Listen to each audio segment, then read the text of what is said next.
guys?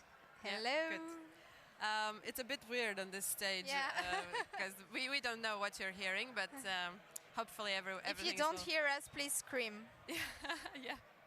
So, Deborah, it's so amazing to have you here, and I think it's a kind of a miracle that this actually happened and you could come. But since we don't have too much time, let's jump to the point. So we're here to talk about SISTA. Tell me, what is SISTA? Okay, well, first, thank you so much because I'm so happy to be back in Riga. So thank you for making it possible. So happy to be with you guys today. So SISTA is a French organization that aims at reducing the funding gap between male and female entrepreneurs. Okay, so we know that in 2021 in France, 88% of funds raised by startups were dedicated to male-only funded companies. Okay. So, I mean, the numbers are crazy, and that's what we're trying to fight against. And we're working with both female founders and venture capital in order to fix the problem in a structural way. Okay. So when you say fix the problem in a structural way, what do you mean by that? Okay. What I mean is that, for a few years, we've been hearing a lot about female don't have enough ambition, they are too risk averse, and that's why they don't launch companies, and that's why the GAFAs like the Google, Amazon, Facebook, or Meta were all funded by men, right? And actually, it's not that true. Breaking news. Actually, when I say the problem is structural, is that we have an ecosystem that has been built by men and for men, right? So today, when you're a female founder and you want to raise funds, you have, and it's a number that we showed with BCG, Boston Consulting Group, you have 30% less chances to get the money than if you were a man, right? And I'm hearing it every day from founders. They hear things that a man certainly wouldn't hear about. Are you sure you can be a co-founder of a startup if you want to be a mom, or stuff like that? Always like putting women back to being a mom and so on. So that's why we try to address the problem in a structural way, to make sure that today, when a woman wants to launch a company, wants to create a company, when she arrives in the tech ecosystem, she's welcomed and she has the same opportunities as if she were a man. Okay, and the 30% that you're referring to, so 30% less chance. Can you kind of maybe dig a little bit deeper? How does it come to this? Yeah. So, when you talk about venture capital funding, right? You imagine that it's a world that is at a crossing path between finance and tech. Okay. So both worlds very male-driven, that have been male-driven for years. So you have those people who are 40, 50 years old that have been working with men their whole life, okay? And they have a lot of biases. I'm not saying that they all intentionally discriminate women, maybe some do, but for most of them, it's mostly cognitive biases. It's harder for them to project success on a woman than on a man, okay? They imagine a woman still more at home than leading a great company, right? And we've seen a few examples, with Bumble, for example, the IPO, which was, I think, an amazing, figure to see this woman with her baby ringing the bell of the Nasdaq. It was so strong. But that kind of images we haven't seen a lot. We've seen Bill Gates, we've seen Mark Zuckerberg, we've seen, all these men that created those big tech companies. So they are biased, and when they meet with a woman, they don't ask the same question. They question the ambition way more.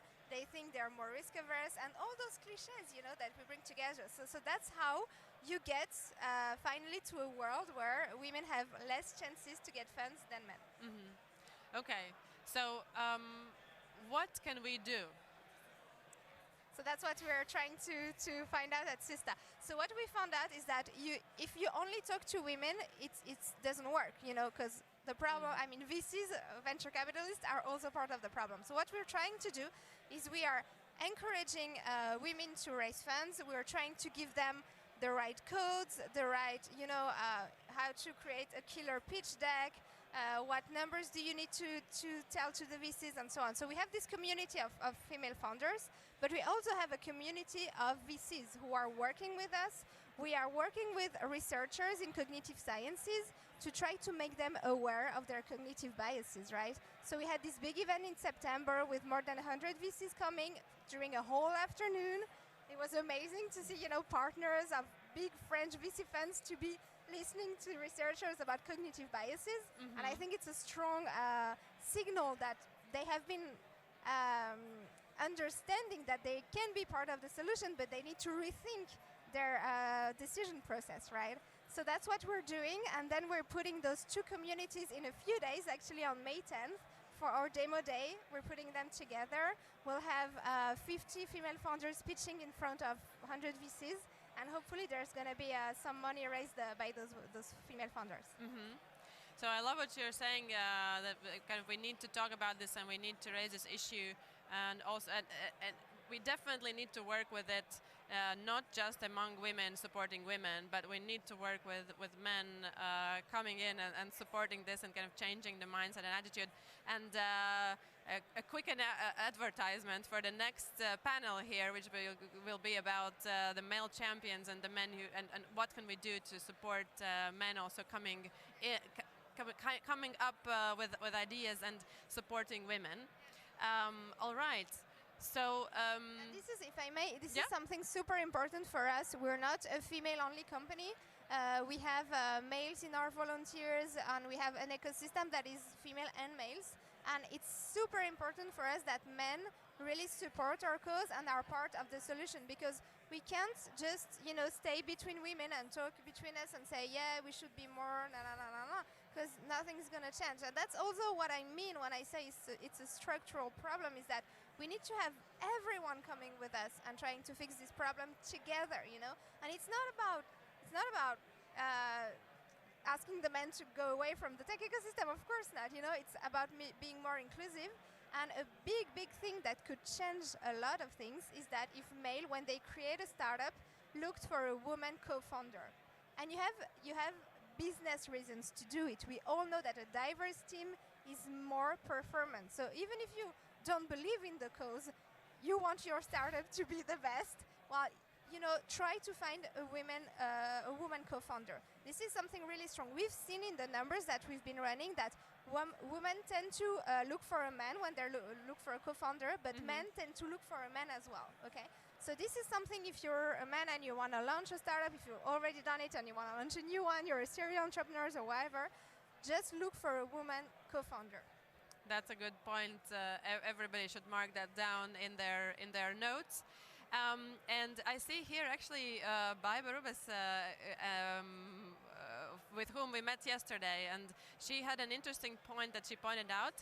When we talk about diversity, sometimes it happens that the room is full of women and they are listening, and the men get up and walk out.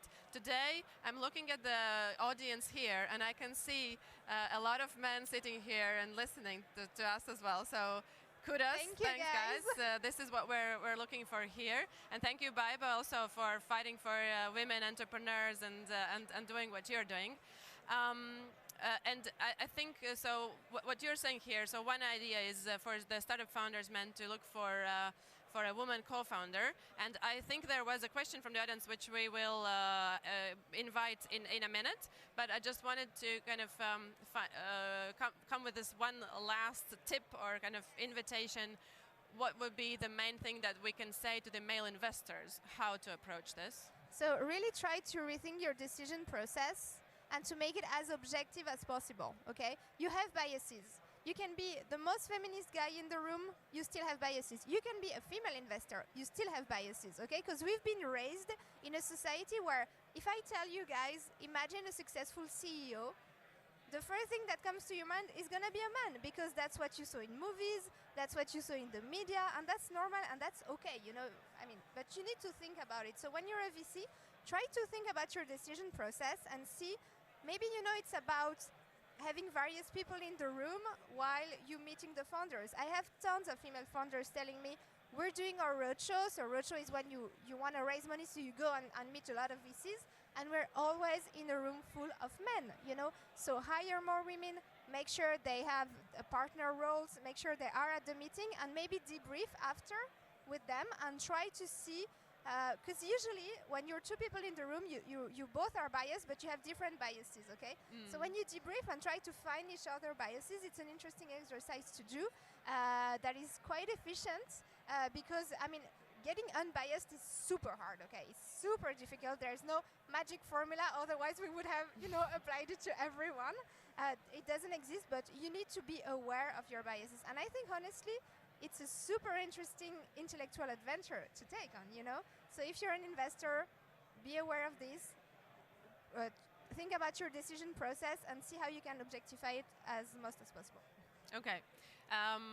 So the question, we can use the mic here. Hi. Just for me to hear as well, Sure. please come here. Then you've got the okay. Yeah. My name is Dinas Mikkel. I grew up in Chicago.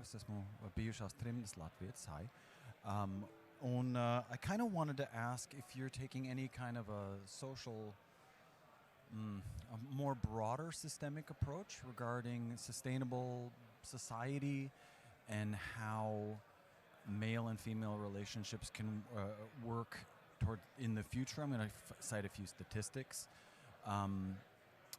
After divorce, men retain custody, at least in Austria, here in Europe, 1.8% of the time. I was one of the 1.8%, and I raised my daughter for 10 years. As a man raising a daughter, I can tell you it's one of the most horrifying and humiliating experiences that you can go through as a human. So I get it. We're in a home. The roof was made by men. The wars were fought by men. We protected. We're here to provide and protect and make sure that the women won't get attacked.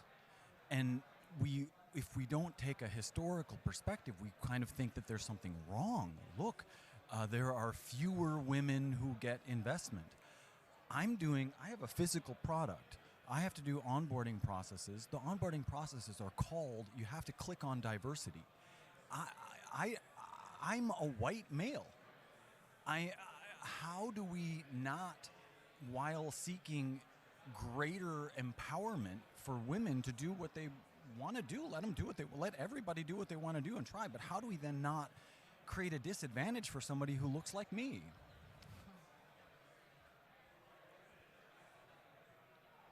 Thank you for the question, Deborah. Okay, so you feel, I can hear, when I hear you talking, that you feel a little bit attacked by the fact that women want to take the place. I think as a white male, you need to understand that you've been having privilege your whole life. And it is something that is true, and it's shown by scientific studies, And